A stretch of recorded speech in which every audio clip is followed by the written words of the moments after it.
Mga kada, kapag ang isang tao ay pinaparatangang lumabag sa batas o nakagawa ng kasalanan, importanteng siya po ay dumaan sa due process bago husgahan at parusahan. Pero bakit tila hindi po nasusunod ang due process sa ibang pagkakataon? Ano ba ang SOP pagdating sa pagbibigay ng due process sa isang tao? Totoo ba na nag-iiba ang due process depende sa yaman at katayuan sa lipunan ng isang akusado? Ilan po lang yan sa mga katanungang bibigyan ng kasagutan ng ating bisitang abogado sa Legally Yours. Kasama po natin muli si Attorney Jennifer Arlene Reyes. Welcome back, Attorney. Oh, good morning, Miss Pia, and good morning sa inyong mga kada. And thank you for inviting me again sa inyong programa para makapagpaliwanag ng batas. Thank you, Attorney, for making time for this. Siguro we'll start by defining kung ano po yung due process sa batas at bakit ito napakamahalagang masunod. Ayan, ang due process po, no, ang ibig sabihin nito ay dapat ang lahat ng tao ay binibigyan ng patas na trato or patas na proseso sa ilalim ng batas. Actually po, under our 1987 Constitution, Article 3, Section 1, Ms. Pia, nakalagay po doon na no person shall be deprived of life, liberty, or property without due process of law. So yan po ay mandato ng pinakamataas na batas sa ating bansa. Dapat lahat ay binibigyan ng due process. Okay. Attorney, pag sinabi nating due process, what does this look like?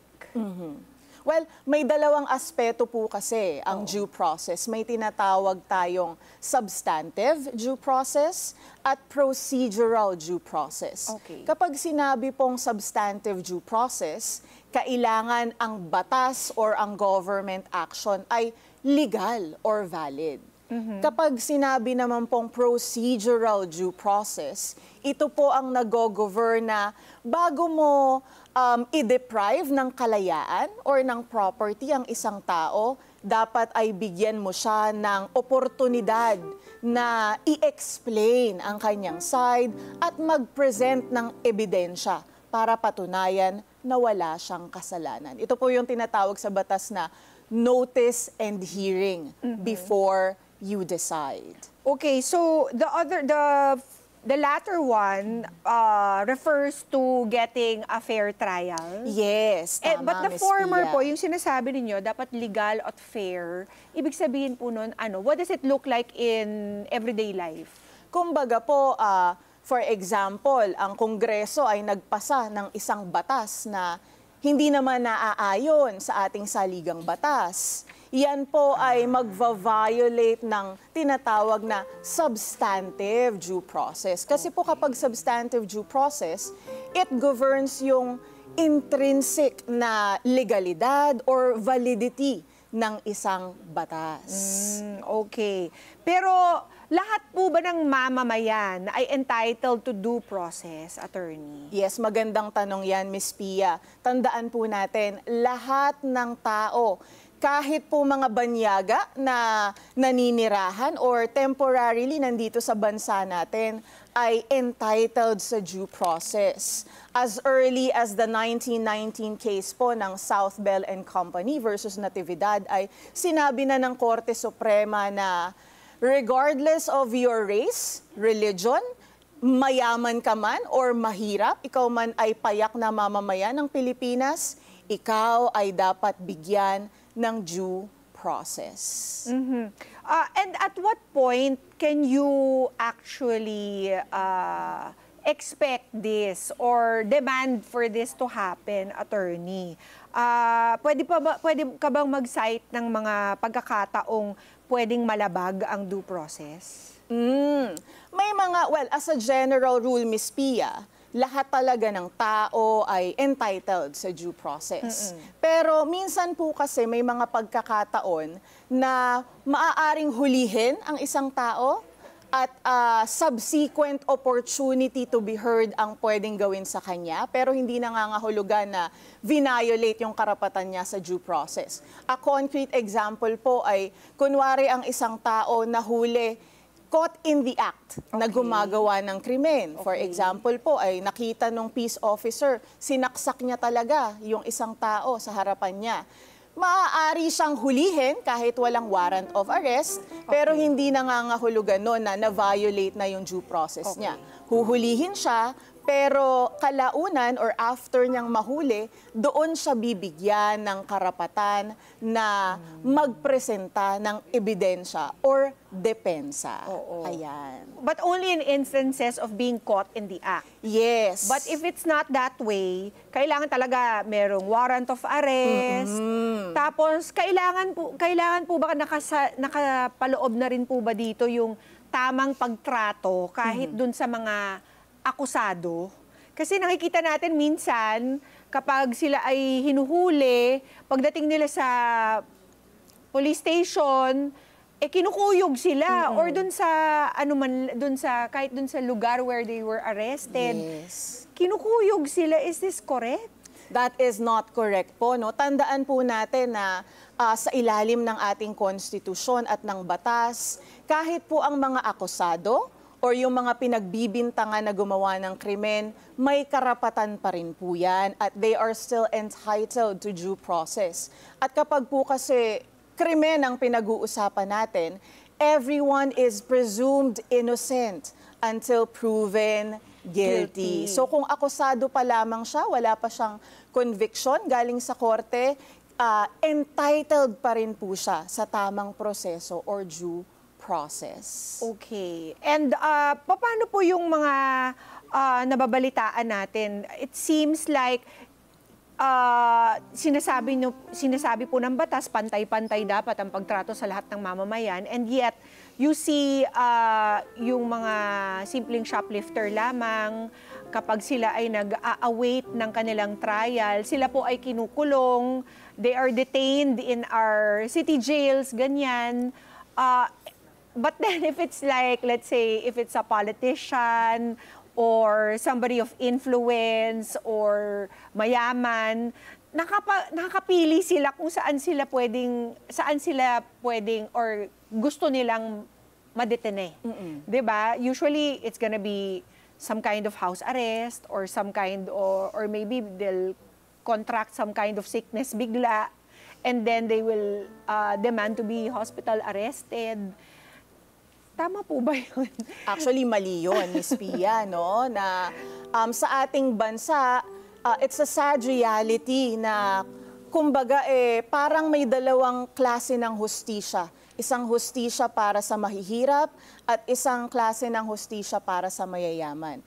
Actually, in a specific case, isa mismong huwes ng Korte Suprema ang nagbigay ng opinyon. Ito ay tungkol sa pagbibigay ng bail sa isang maimpluwensya at makapangyarihang tao because of humanitarian consideration. Sabi mismo ng isang Associate Justice ng Korte Suprema, itong desisyon nating ito ay baka mainterpreta ng mga kababayan natin na, yun nga, may dalawang klase ng hustisya. So, this is also a challenge to our government, right?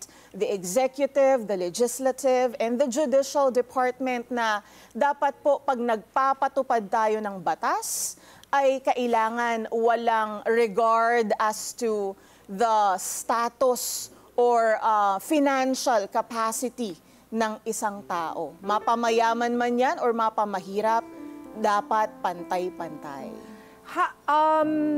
Has there ever been an instance po kung saan this unfair treatment was ever addressed by, let's say, the Department of Justice?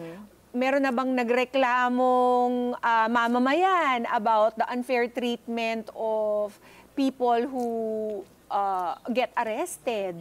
Marami na po. Marami ng instances na of course, inireklamo ito or nag-express ng grievances ang ating mga kababayan because of this unfair treatment. Yun nga lamang po, sad reality, we are in our country, talaga pong napakahirap ding ipatupad talaga ang hustisya sa bansa natin. So my humble opinion on this is a challenge to the government, and at the same time tayong mga mamamayan, kailangan alam natin ang karapatan natin under the law and under the Constitution para hindi mabigyan ng lisensya or tapang ang ibang government officials na abusuhin at apihin ang mga kababayan natin under the law. Pero ano po yung tamang proseso? Let's say a normal citizen would want to raise her objection or his objection about the unfair treatment.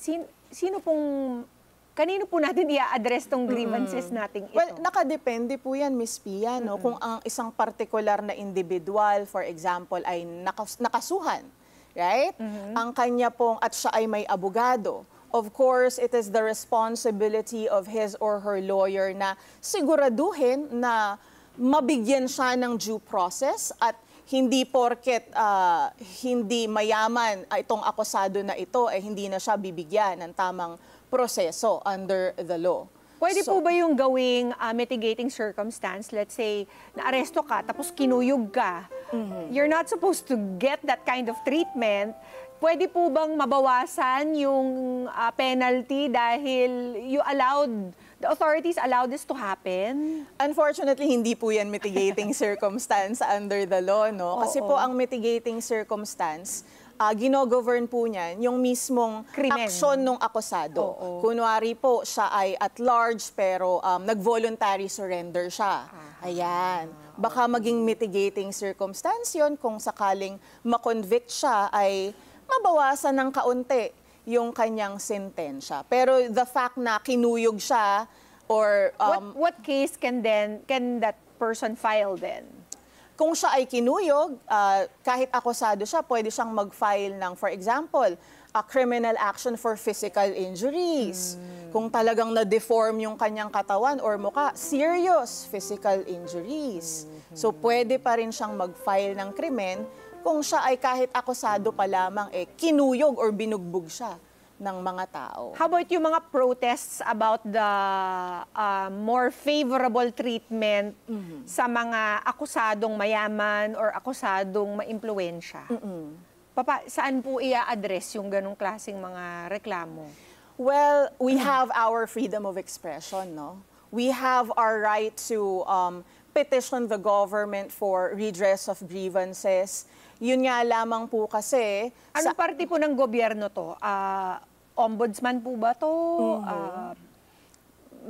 City prosecutor? Ano po? Yung Sino atin po? pong mga, for example, Department of Justice, for example. Kasi po may existing na batas Actually, sa ating saligang batas, nakalagay talaga doon na kailangan pantay-pantay ang trato. So yung mga implementing agencies po ng ating gobyerno, pwede po silang gumawa ng mga circulars or implementing rules and regulations na nagre-remind or nagre-reiterate na dapat ay pantay ang trato sa mga kababayan natin.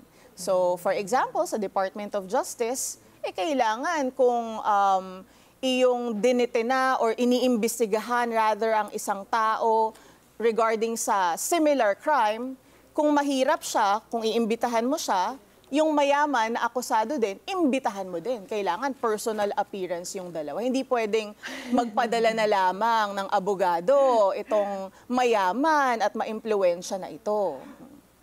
It sounds complicated and time-consuming kung kaya't ito'y nangyayari talaga. Pero if there's a will, di ba, Miss Pia? There's a way. Tama. Maging na lang talaga tayo, keyboard warriors all our lives. Kaya punta na lang po natin ang mga katanungan ng ating mga netizens.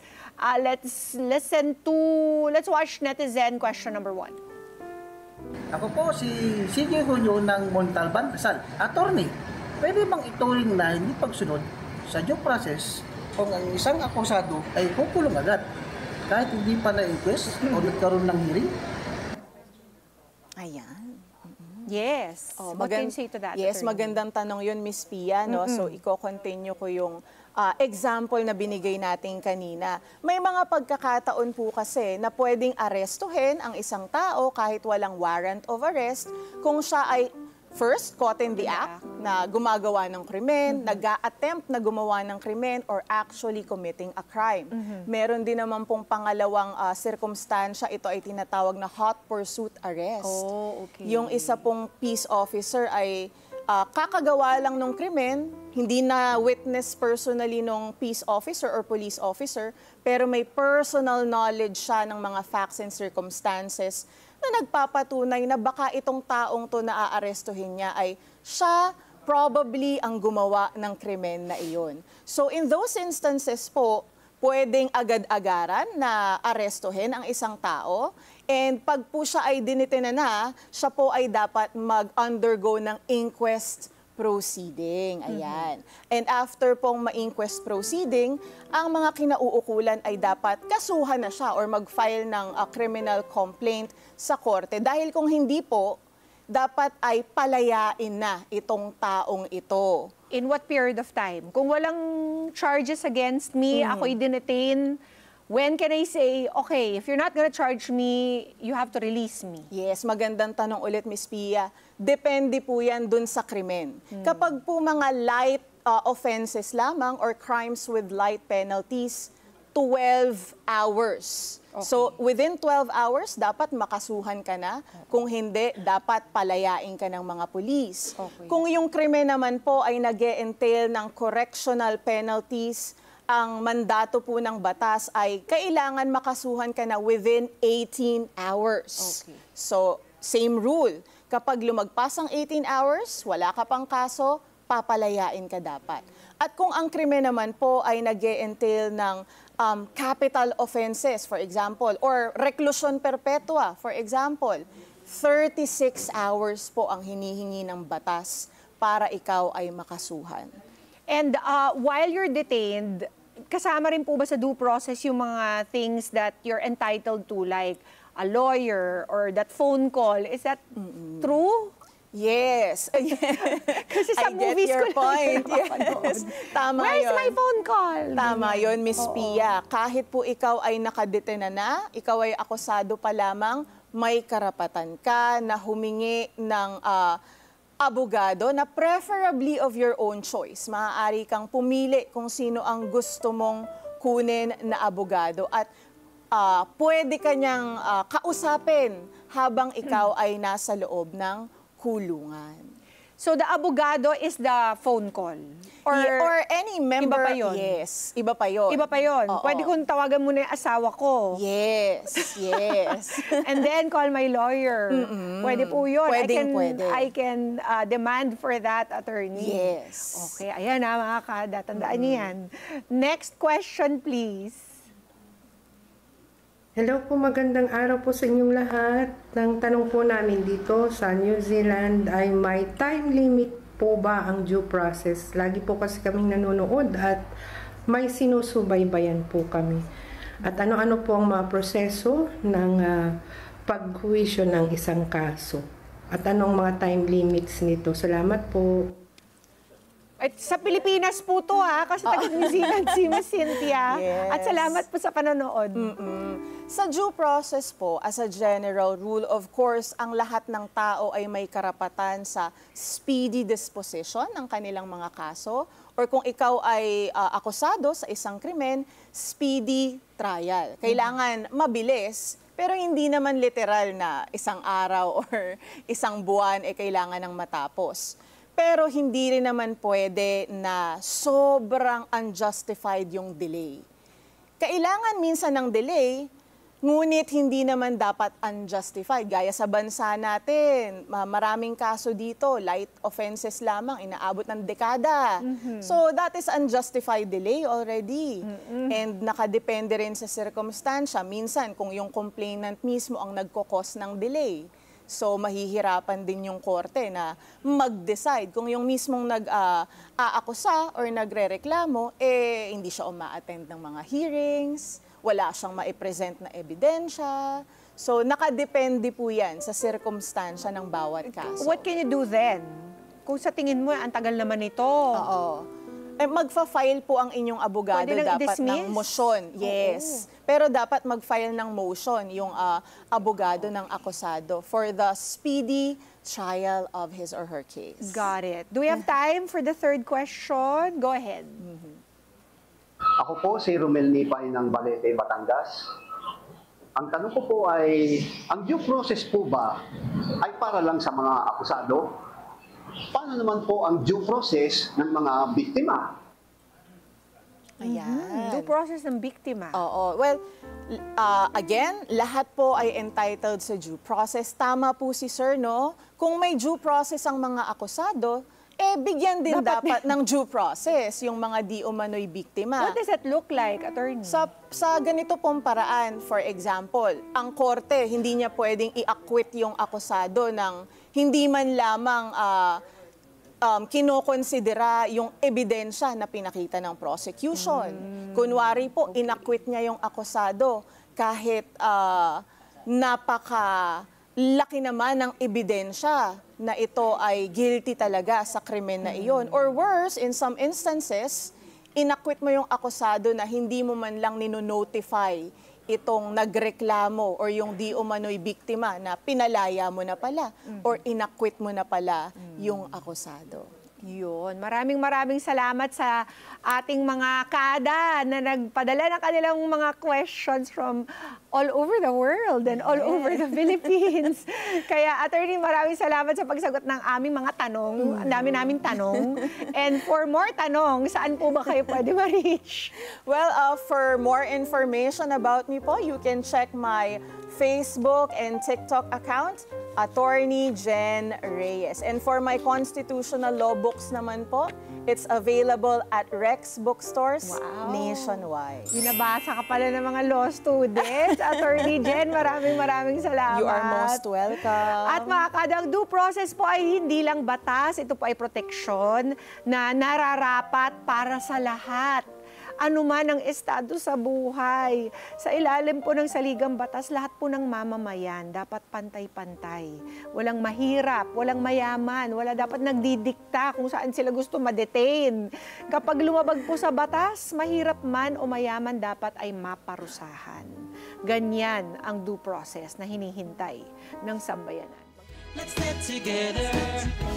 Sunday 25.